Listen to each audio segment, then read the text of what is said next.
প্রিয় ভাইয়েরা, আমি বলেছিলাম যে এক দল খেয়ে গিয়েছে, আরেক দল খাওয়ার জন্য রেডি হয়ে আছে।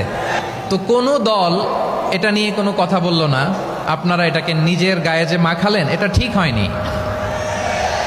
আর এই জাতীয় বার্তা যখন আমরা দেই, তখন যদি আপনি বলেন যে পারলে রাজনীতিতে আসেন, পারলে দল করে দেখান, এটা হইল? তো যশোরের প্রোগ্রামের এক ভিডিওর পেছনে আমাদের কিছু দিনী ভাইরা 6 বছর আগের এক অডিও ব্যাকগ্রাউন্ডে জুড়ে দিয়ে বিভ্রান্তি ছড়ানোর জন্য সোশ্যাল মিডিয়াতে ছড়িয়ে দিয়েছে। তো তাদের প্রতিও আমাদের কোনো রাগ নাই, ক্ষোভ নাই। তারা হয়তো দিনই তাকাদা থেকেই করেছে। বিশাল মাঠ, আমি তো বাংলাদেশের অলমোস্ট অধিকাংশ জেলায় গিয়েছি। এই এমসি কলেজের ময়দানের মতো মাঠ আমার চোখে আর পড়ে নাই বাংলাদেশ।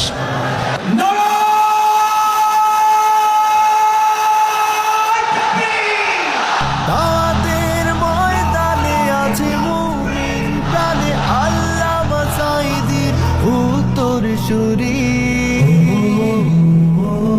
আজ হারি আজ হারি আজ হারি মিজানুর রহমান আজ হারি।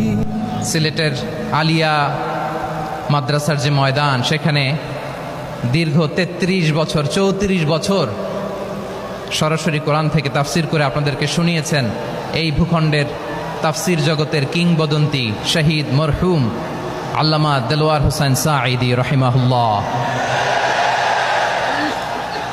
আমরা আমাদের আল্লামার জন্য দোয়া করি, আল্লাহ তাআলা মরহুম আল্লামা দেলোয়ার হোসেন সাঈদী রহিমাহুল্লাহর জীবনের সকল খেদমাগুলোকে আল্লাহ তাআলা কবুল করে নিক।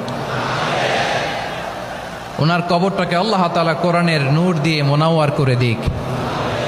আমি আরো সৌভাগ্যবান যে আমি অত্যন্ত নগণ্য ক্ষুদ্র একজন কোরআনের ছাত্র হয়ে কোরআন থেকে যা বুঝেছি, এই কথাগুলো যখন দেশ থেকে দেশান্তরে যেখানেই যাই শোনাবার জন্য লক্ষ লক্ষ দিনী ভাইরা সেখানে উপস্থিত হয়, আলহামদুলিল্লাহ।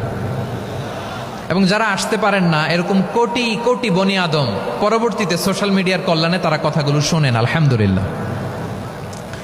আবার এমনও অনেক আছে যারা আমাদেরকে পছন্দ করেন না, তারাও ডায়েরি খাতা কলম নিয়ে, মোবাইল নিয়ে, ল্যাপটপ খুলে আমাদের আলোচনা শোনেন।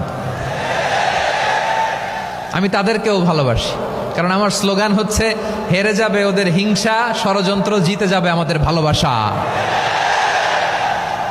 যারা আমাদের বিরোধিতা করে, আমাদের ব্যাপারে ঘৃণা ছড়ায়, তাদের জন্য আমাদের বুক ভরা দরদ আর ভালোবাসা আছে না নাই? কারণ ভালোবাসা দিয়ে যা জয় করা যায়, কঠোরতা দিয়ে তা পারা যায় না। তো যারা বিরোধিতার জন্য আমাদের আলোচনা